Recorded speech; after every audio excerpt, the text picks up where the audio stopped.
Ат ежелден ер қанаты саналып, көшпенді халықтар арасында аса жоғары бағаланған. Тұяғы асыл небір жүйріктер ұрпақтан ұрпаққа аңыз болып тарады. Қызыл жебедей дүлдүлдер үшін адамдар арасында соғыс болып, қан да төгілді. Ақан серінің құлагер тұлпарының тағдыры қаншама шығармаларға арқау болды. Қазірде адамзат арасында бітімі бөлек қылқұйрықтар қымбат тұрады. Сондай бағасы бас айналдырар 5 тұлпарды сұрыптап ұсынғанды жөн көрдік. Палубет Халланд, құны $15 миллион.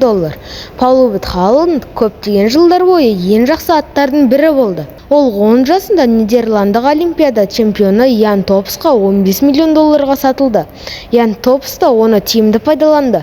Ол Катарға ат спортымен айналысуға барып, жақсы табыс тапты. Green Monkey, құны $16 миллион.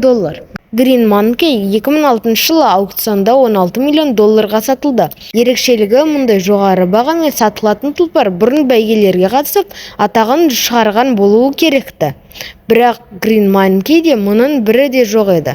Оның бағасына ат бабаларының беделі қатты әсер еткен. Оны сатып алғандар осы жағын ескермегендіктен Green Monkeyден табыс таба алмады. Оның бәйгелерде көрсеткен ең жақсы нәтижесі 3-ші орын ғана болды. Ала келген табысы бар жоғы $10,4 мың. Бәйгелердегі сәтсіздіктерден кейін аталмыш тұлпарды құлын алу үшін биелерге қосты.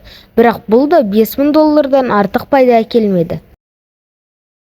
Аннихилатор, құны $19,2 миллион. Аннихилатор тұлпары әлі әлемде аттарға жоғары сома ұсынылатын дәуірде.